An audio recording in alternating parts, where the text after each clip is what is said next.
You're in a room with a narcissist. Maybe it's your boss. Maybe it's a family member. Maybe it's that charismatic person everyone else seems to worship. They're holding court, commanding attention, telling stories that make them the hero, the victim, the most important person in every narrative.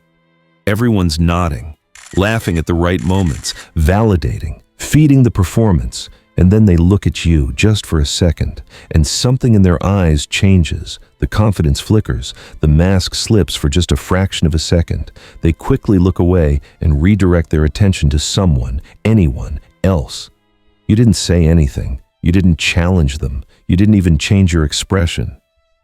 But they felt something from you, something that made them deeply, instinctively uncomfortable, something that whispered to their unconscious, "This person is dangerous to me."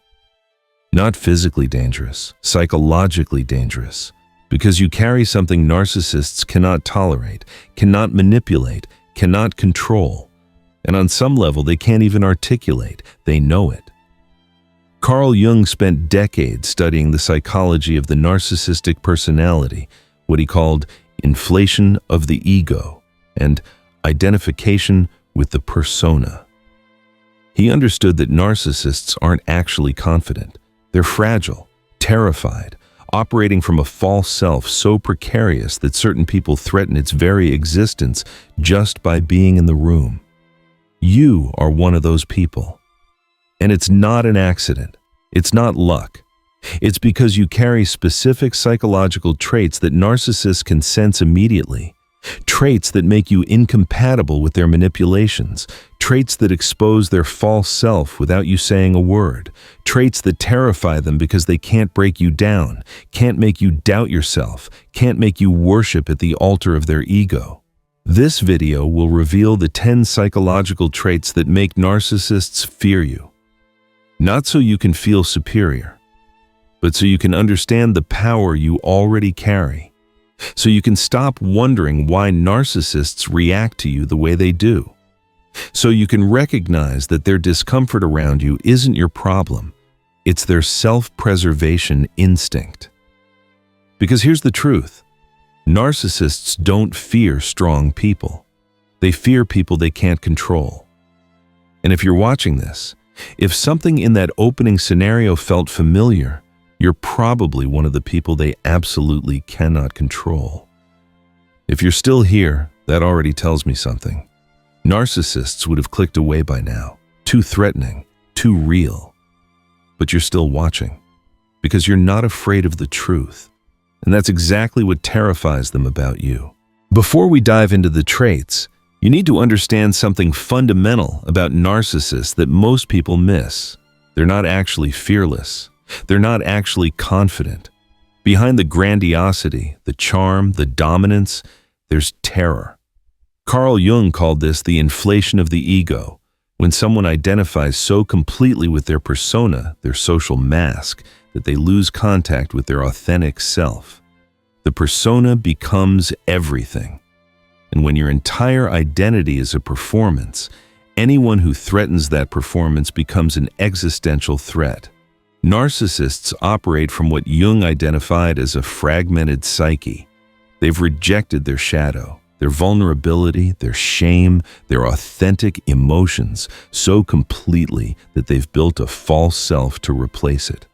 The grandiose narcissist, the victim narcissist, the intellectual narcissist, whatever flavor they are, it's all performance. And performance requires an audience that believes in it. When they encounter someone whose energy says, "I don't believe your performance. I see through it. I'm not impressed." Even if you never say those words, their entire psychological structure becomes unstable. That's not confidence they're showing. That's control. And you threaten their control, not because you're trying to, but because you exist outside the rules of their game. Here's what happens in a narcissist's unconscious when they meet you. Their nervous system scans you for the usual markers. Can I impress them? Can I confuse them? Can I make them doubt themselves? Can I make them seek my approval? Can I make them afraid of me? With most people, they find openings. Self-doubt, need for validation, confusion about their own worth, fear of confrontation. These are the hooks narcissists use to establish control. But with you, the hooks don't catch. The tactics don't land. Their usual manipulation tools hit something solid and bounce off. And that creates fear. Because if they can't control you, they can't use you. And if they can't use you, they need to either discredit you or avoid you entirely. Now let's break down exactly what traits create this effect. The 10 psychological characteristics that make narcissists instinctively recognize you as a threat. Trait number 1, you have unshakable self-trust. This is the foundation, the trait that makes all the others possible. You trust yourself, not arrogantly, not blindly, but deeply. You trust your perceptions, your feelings, your judgment, your reality. When a narcissist tries to gaslight you, to make you question what you saw, heard, felt, or experienced, something in you just doesn't budge. You might question it for a moment, you might examine it, but you don't fundamentally doubt your own perception of reality. And that terrifies narcissists, because gaslighting is their primary weapon. Jung wrote extensively about the importance of trusting the self, the deep, authentic core of who you are beneath all social conditioning.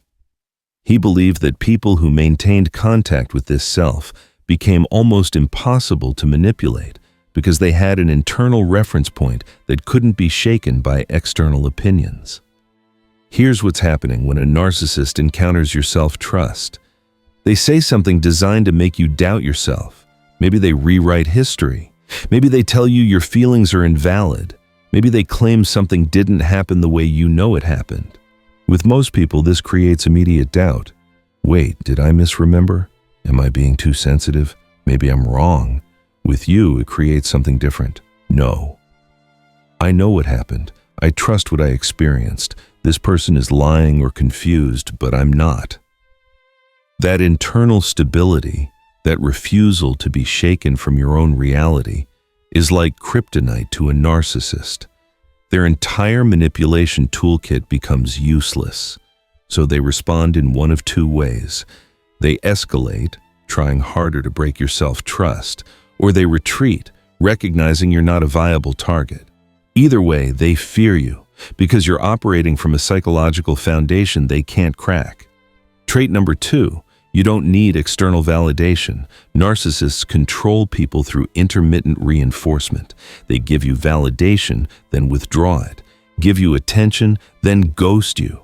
Make you feel special, then make you feel worthless. This creates an addiction to their approval. But here's the problem. You don't need their approval. You don't need anyone's approval to know your worth. This isn't arrogance. It's not that you think you're perfect or above feedback. It's that your sense of self-worth is internal, stable, not dependent on someone else's opinion of you. Jung called this individuation, the process of becoming psychologically autonomous, not disconnected from others, but not dependent on them for your sense of identity. When a narcissist withdraws validation from you to manipulate your behavior, and you just continue being fine, that breaks their entire control mechanism. Here's what narcissists are unconsciously assessing. They test you. They give you attention, then suddenly withdraw it.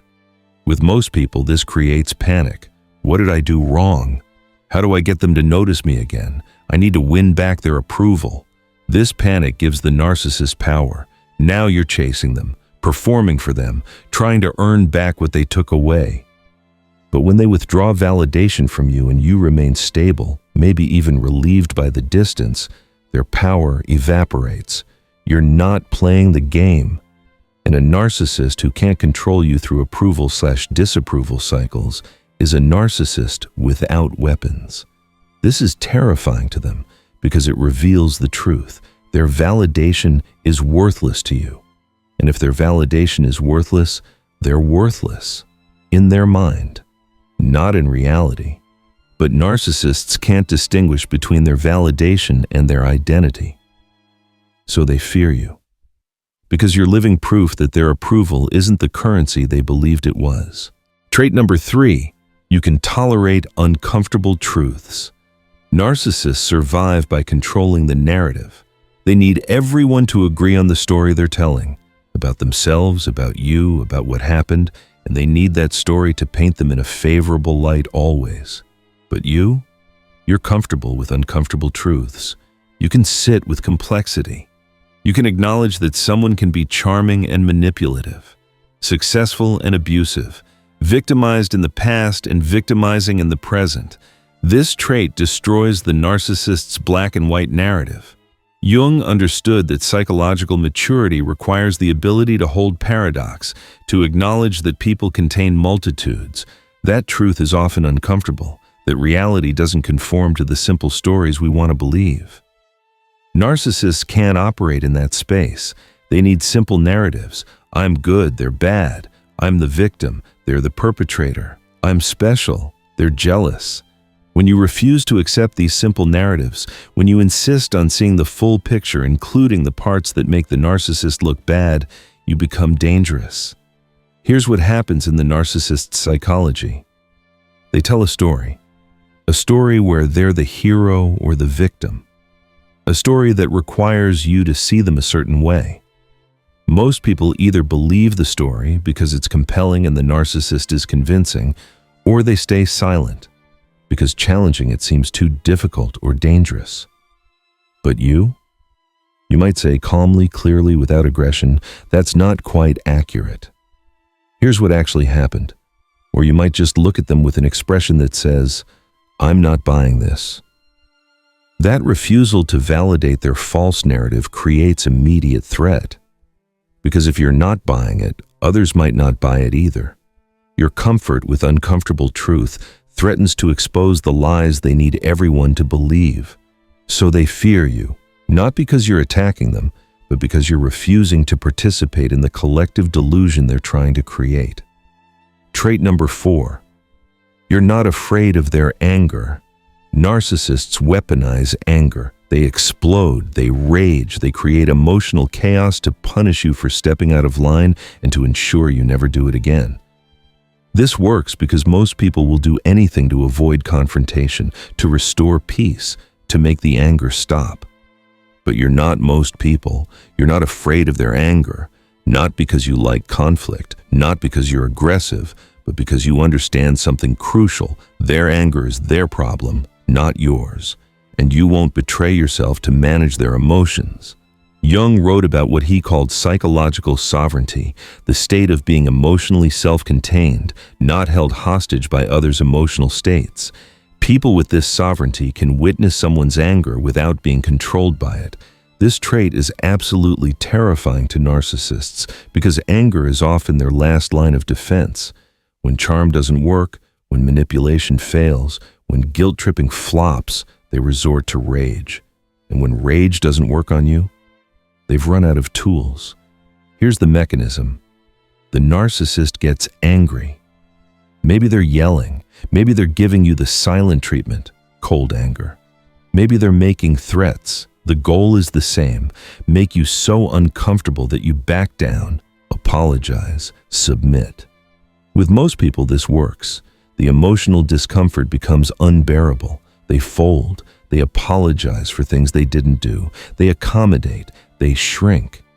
But when you remain calm in the face of their anger, not because you're unfeeling, but because you refuse to let their emotional dysregulation control your behavior, everything changes. Your calm in the face of their storm reveals the truth. Their anger has no power over you. You're not responsible for managing it. You're not going to sacrifice your boundaries to make it stop. This realization creates profound fear in the narcissist, because if anger doesn't work, what will? How do they control you? How do they make you comply? They can't.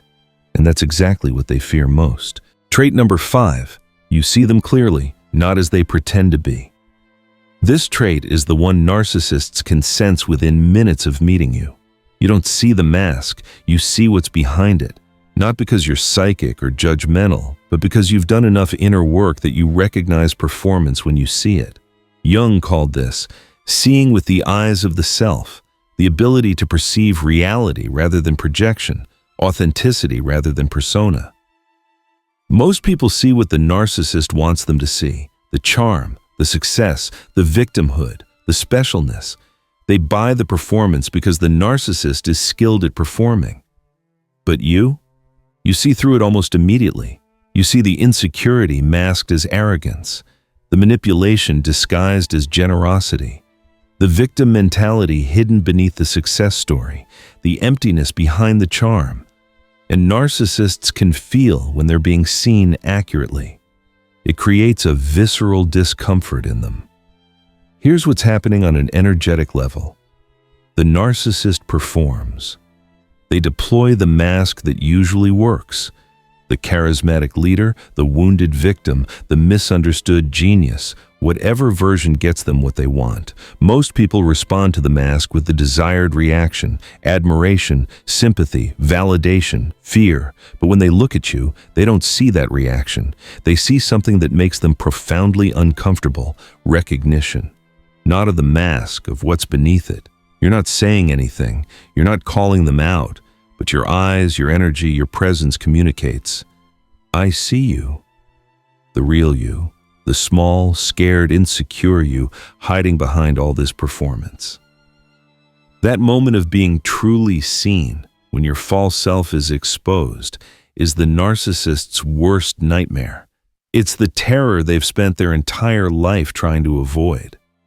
So when they sense that you see them clearly, they have two options: destroy your credibility, so your perception doesn't matter, or avoid you entirely, so they don't have to feel that exposure. Either way, they fear you, because you're the mirror showing them what they've spent their life running from. If you're recognizing yourself in these traits, drop sovereign in the comments, because what comes next reveals the traits that make narcissists not just uncomfortable, but desperate to discredit you. Trait number 6, you have integrated your own shadow. Here's where Jung's psychology becomes crucial.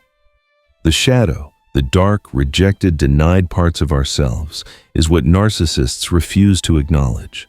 They've rejected their shadow so completely that they project it onto everyone else. But you've done the inner work. You've looked at your darkness. You've acknowledged your capacity for selfishness, cruelty, manipulation. You've integrated it rather than denying it. This integration creates psychological wholeness that narcissists find deeply threatening, because when you've owned your shadow, you become immune to projection. When a narcissist tries to project their darkness onto you to make you the bad guy, the crazy one, the problem, it doesn't stick. You know your darkness. You've already faced it, so their projections bounce off. Here's the psychological mechanism. Narcissists survive by externalizing their shadow. Everything bad, wrong, or shameful in them gets projected onto others. This allows them to maintain the illusion of perfection or victimhood. They meet most people and find fertile ground for projection. People who haven't examined their own darkness are vulnerable to absorbing others' projections. Am I the crazy one? Am I the problem? Maybe they're right about me, but when the narcissist tries to project onto you, something completely different happens. You examine the projection. Am I actually being selfish right now? Let me honestly assess. You might find a kernel of truth and own it, or you might recognize it's purely projection and dismiss it. Either way, you don't absorb it. You don't take on their rejected shadow. You remain psychologically clear. This clarity is terrifying to narcissists because it means they can't make you carry their shame. They can't make you the scapegoat. They can't use you as a dumping ground for the parts of themselves they refuse to acknowledge. When you've integrated your shadow, you become like Teflon to their projections. Nothing sticks. And a narcissist who can't make their projections stick onto you is a narcissist who has to face their own darkness. They'll choose to fear you rather than face that. Trait number 7, you don't engage in their drama triangles. Narcissists are experts at creating what psychologists call drama triangles. They position themselves as victim, you as rescuer or persecutor, and create chaos that keeps everyone confused about who's actually responsible for what. but you refuse to play any role in their triangle. You don't rescue them. You don't persecute them. You don't even engage with the drama they're creating. Jung understood that some people have a natural immunity to psychological games. They can observe manipulation without participating in it. This immunity comes from clarity about where you end and others begin. When a narcissist tries to pull you into their drama, "Look what this person did to me, you need to take my side," or "If you really cared about me, you'd do this thing." You don't bite. You might express empathy without taking responsibility. You might acknowledge their feelings without agreeing to their demands. You might simply say, "That sounds difficult," without jumping in to fix it. Here's what narcissists experience when they try to triangulate you. They create drama. They cast the characters. They try to pull you into your assigned role. Most people see someone in distress and immediately try to help, or they see someone being attacked and defend them, or they feel guilty for not participating and cave to pressure. The narcissist uses this predictable response to create chaos, to avoid accountability, to manipulate multiple people at once. But when you refuse to enter the triangle, when you remain neutral, boundaried, unwilling to be cast in their drama, the whole manipulation collapses. They can't triangulate with only one person. They can't create chaos if you won't participate. They can't avoid accountability if you keep redirecting responsibility back to them. This refusal to play the game creates intense frustration and fear in the narcissist. Because if you won't play, others might notice they don't have to play either. Your non-participation threatens to expose the whole game, so they fear you. Because you're showing everyone else there's a door out of the drama. And narcissists need people trapped in the drama to maintain control. Trait number 8, you respond to their behavior, not their potential. This trait is subtle but devastating to narcissists. You see who they are, not who they claim they'll become. You respond to their actual behavior, not their promises, their explanations, or their potential. Narcissists survive by selling potential. "I'm going to change. I didn't mean it that way. You don't understand my vision. If you just give me another chance." They need you to see their potential self, the version they claim they're becoming, rather than their actual self, the person their behavior reveals them to be. But you're operating from a principle Jung emphasized. Behavior reveals truth, not intentions, not potential, behavior. When someone tells you who they are through their actions, you believe them, even when their words say something completely different. Here's how this plays out. The narcissist does something hurtful, selfish, or manipulative. When confronted, they deploy charm, excuses, promises. "That's not who I really am. I was stressed. I'll do better. You know I love you. I'm working on myself." Most people want to believe in potential. They want to see the best in others. So they give another chance, and another, and another. They keep responding to the potential person, not the actual person. But you respond to patterns, to repeated behavior, to what they actually do, not what they say they'll do. This is terrifying to narcissists because it removes their primary escape route. They can't charm their way out of accountability. They can't sell you on their future better self. You're holding them accountable for their present actual self. And when a narcissist can't escape accountability through promises and potential, they're exposed. Their pattern becomes visible. Their true self, the self their behavior reveals, becomes undeniable. So they fear you. Because you refuse to participate in the fantasy of who they could be. You're dealing with the reality of who they are. And who they are won't survive honest examination. Trait number 9, you're comfortable with silence and solitude.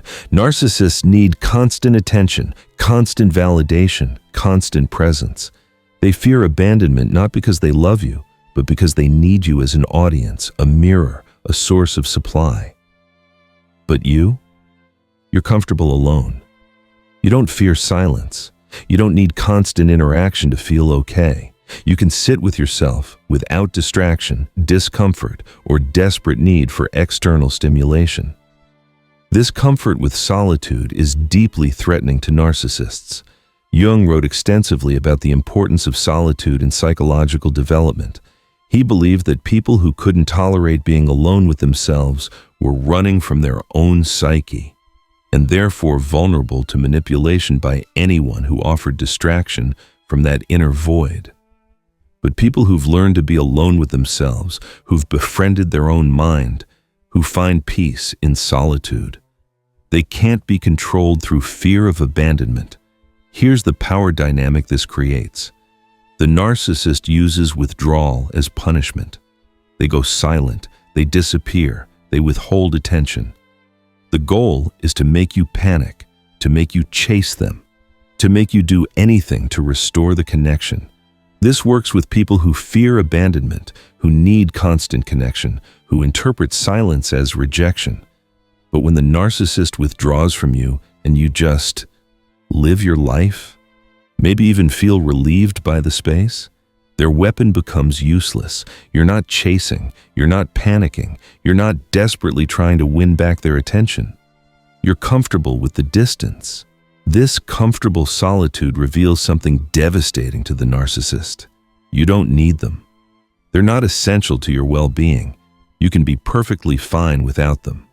For a narcissist whose entire identity depends on being needed, being special, being irreplaceable, your independence is existential terror. So they fear you because you've taken away their power to punish you through absence. You've shown them that losing you would hurt them more than losing them hurts you. Trait number 10. You've built your identity from the inside out. This final trait is the culmination of all the others. Your identity, your sense of who you are, comes from within. It's not constructed from external achievements, others' opinions, your roles, or your image. You know who you are beneath all of that, and that internal identity is solid, clear, non-negotiable.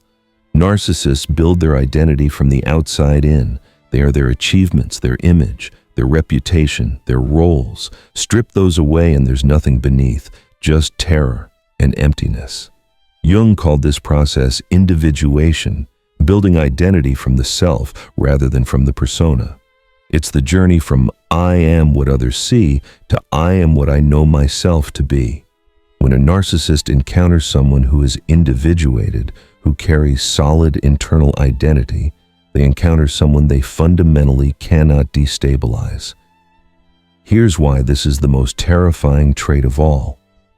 Everything else narcissists do, the gaslighting, the love bombing, the devaluation, the triangulation, the projection, all of it is designed to destabilize your sense of self, to make you question who you are, to make you dependent on them to define you. With most people, this works. Because most people's identity is somewhat fragile, somewhat dependent on external validation, somewhat negotiable based on feedback. But when your identity comes from the inside out, when you know who you are at your core and that knowledge isn't up for debate, the narcissist has nothing to work with. They can't make you doubt yourself because your self-knowledge isn't based on their opinion. They can't redefine you because you've already defined yourself. They can't destabilize your identity because it's not built on the unstable ground of external validation. This internal solidity is like facing a wall they can't climb, can't break through, can't tunnel under. You're psychologically impenetrable to their usual tactics. And a narcissist facing someone they can't destabilize experiences pure fear. Because if they can't destabilize you, they can't control you. And if they can't control you, they're powerless around you. That powerlessness, the thing they've spent their entire life avoiding, is what they feel in your presence. And that's exactly what they fear most. Why narcissists fear you, the deeper truth. Let's pull back and look at the bigger picture. Why do these 10 traits create such profound fear in narcissists? Because narcissists operate from fundamental fragmentation. Carl Jung understood that the narcissistic personality is built on a rejected self. They've rejected their authentic self as inadequate, shameful, or unlovable, and replaced it with a false self, the grandiose persona or the victim identity. This false self is precarious. It requires constant maintenance, constant validation, constant control of the narrative. It's a house of cards that can collapse at any moment. And you're the wind that threatens to blow it down. Not because you're trying to destroy them, but because your very existence, your wholeness, your clarity, your self-trust, your integrated shadow exposes the falseness of their construction. Here's what happens in the narcissist's psyche when they encounter you. At an unconscious level, they recognize, this person is real. I am performing. This person is whole. I am fragmented. This person has faced their darkness. I am running from mine. This person cannot be controlled. My entire strategy depends on control. That recognition, even if it never becomes conscious, creates profound psychological threat. Because if you can exist as a whole, authentic person without needing what they need, constant validation, control, image management, then maybe the whole system they've built is unnecessary. Maybe they didn't have to reject their authentic self. Maybe they didn't have to build this exhausting false identity. Maybe they could have been real all along. But facing that possibility means facing the shame they've spent their entire life avoiding. It means acknowledging that they've wasted years performing when they could have been real. It means confronting the authentic self they rejected and learning to love it. That's too painful, too terrifying, too much. So instead of facing it, they fear you, they avoid you, they discredit you, they try to destroy your credibility so they don't have to face the truth you represent. You're not their enemy. You're their mirror, and they're terrified of what they might see if they look too long. What this fear looks like in action. Now that you understand why narcissists fear you, let's talk about how this fear manifests.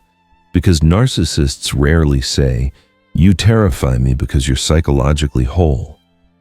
They express their fear in ways that look like something else entirely. Here's how narcissistic fear typically shows up. They avoid you entirely. After minimal interaction, they keep their distance. They're friendly enough in groups but never seek one-on-one connection. They're cordial but cold. This avoidance is their fear in action. They attempt to discredit you. If they can't avoid you because you work together, your family, you're in the same social circle, they'll try to destroy your credibility. They'll spread rumors. They'll tell stories that paint you as difficult, crazy, or problematic. They need others to dismiss you so your clarity doesn't threaten their false narrative. They test you relentlessly. Some narcissists respond to fear with aggression. They'll push your boundaries, provoke you, try to get a reaction, anything to find a weak spot they can exploit. When they can't find one, the fear intensifies. They love bomb, then discard quickly. If they initially misread you as controllable, they might love bomb you intensely. But the moment they realize you're not actually controllable, they discard you suddenly and completely. That abrupt shift is fear-based retreat. They become obsessed with winning against you. Some narcissists can't let go of people they can't control. You become the challenge they need to conquer. This obsession is fear manifesting as compulsion. If they can break you, they can prove to themselves that their tactics still work. Understanding these manifestations helps you recognize their behavior isn't about you. It's about their fear of what you represent. The cost of being fear-inducing to narcissists.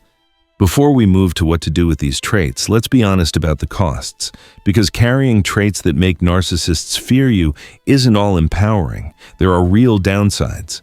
Cost number 1, social isolation. In groups where narcissists hold power or popularity, you'll be excluded. They'll create distance between you and others.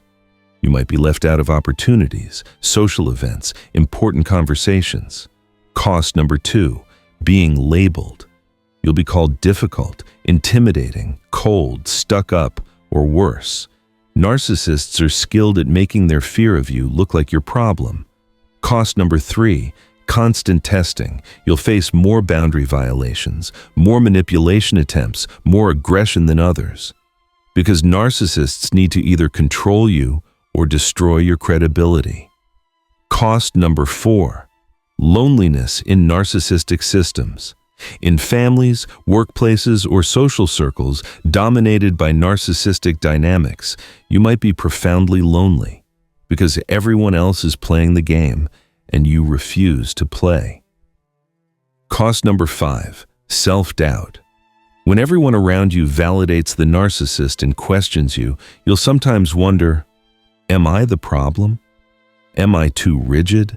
Am I missing something? These costs are real. Jung understood that consciousness comes at a price. The price of seeing clearly is isolation from those who choose to remain blind. But here's what makes the costs worth bearing. You keep yourself, your authenticity, your psychological integrity. You don't lose yourself to maintain relationships with people who can only relate to false selves. That's the trade: loneliness for authenticity, isolation for integrity, being feared for being whole. And once you've tasted psychological wholeness, you can never unknow that it's worth the cost. What to do with these traits? So what do you actually do with the understanding that you carry traits that make narcissists fear you? First, stop trying to make narcissists comfortable. You might have spent years trying to be less intimidating, less intense, more accessible. Stop. Their discomfort isn't your responsibility to manage. Your psychological wholeness isn't a problem to fix. Second, recognize the fear for what it is. When a narcissist avoids you, discredits you, or attacks you, understand, this is fear, not hatred, not judgment. Fear. You threaten their false self and they're responding from survival instinct. Third, protect yourself strategically. Understanding narcissistic fear doesn't mean ignoring the danger. Scared narcissists can be destructive. Set boundaries. Document interactions if necessary. Limit contact when possible. Your understanding doesn't require you to be their target. Fourth, find your people. Not everyone fears psychological wholeness. Healthy people, people who've done their own inner work, will be attracted to these same traits that terrify narcissists. Seek them out. Fifth, use your traits consciously. Now that you understand what makes narcissists fear you, you can use these traits strategically. When you need to establish boundaries with a narcissist, lean into your self-trust. When they try to gaslight you, lean into your comfort with uncomfortable truths. Sixth, don't weaponize this knowledge. Understanding narcissistic fear doesn't give you permission to deliberately intimidate or harm narcissists. They're wounded people operating from fragmentation. Have compassion for their suffering, even as you maintain firm boundaries. Seventh, continue your own inner work. These traits aren't a destination, they're a practice. Keep integrating your shadow. Keep strengthening your self-trust. Keep individuating. The more whole you become, the more effective your natural protection. If you've made it this far, there's something crucial you need to understand. Carrying traits that make narcissists fear you doesn't make you aggressive, cruel, or narcissistic yourself. This isn't about dominance, it's about psychological sovereignty. Carl Jung believed that true power comes not from controlling others, but from controlling yourself. From knowing yourself so completely that others' manipulations can't shake you. From being so integrated that you don't need to fragment others to feel whole. That's what you carry.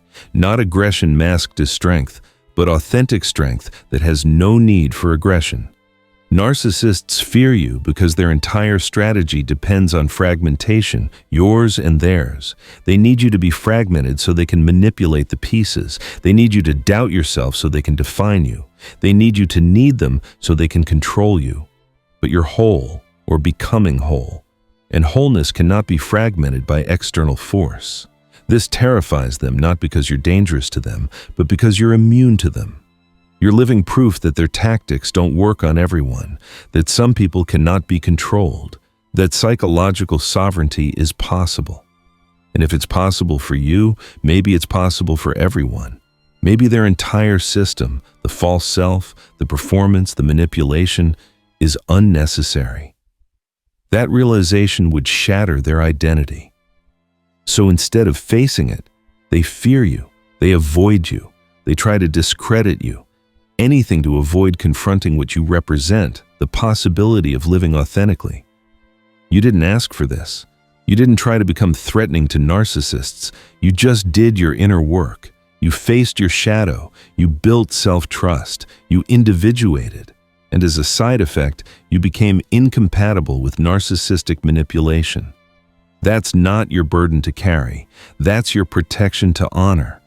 The narcissists in your life who fear you, they're showing you something important. You've become someone who cannot be controlled, someone who sees clearly, someone who trusts themselves, someone who's whole. That's not something to apologize for. That's something to protect fiercely. Because in a world full of people performing, pretending, and manipulating to avoid their authentic selves, your wholeness is revolutionary. Your self-trust is radical. Your clarity is dangerous, not to healthy people, but to systems built on lies. And yes, narcissists will fear you. But healthy people, they'll recognize you. They'll feel safe with you. They'll know instinctively, this person won't manipulate me, won't gaslight me, won't need me to be smaller so they can feel bigger. So stop shrinking. Stop apologizing for the traits that make narcissists uncomfortable. Stop trying to be more controllable, more manageable, more palatable to people whose entire identity depends on control. You're not here to make narcissists comfortable. You're here to be whole. And wholeness will always threaten fragmentation. Let them fear you. Not because you're trying to be feared, but because you're refusing to be controlled. And in a world that runs on control, refusal is the most powerful act of all. If this resonated with you, do 3 things. First, subscribe. This channel is built for people who've done the inner work, who understand that consciousness comes with costs, but those costs are worth paying. Second, share this with one person. Someone who's been targeted by narcissists and wondered why. Someone who needs to understand that their psychological wholeness isn't a problem, it's protection. Third, drop a comment with whole, because your engagement tells the algorithm this message needs to reach more people who carry these traits. More people who need to understand they're not aggressive, they're sovereign. You don't make narcissists fear you because you're cruel. You make them fear you because you're real. And in a world of performance, real is the most threatening thing you can be. Stay whole, stay sovereign, stay real.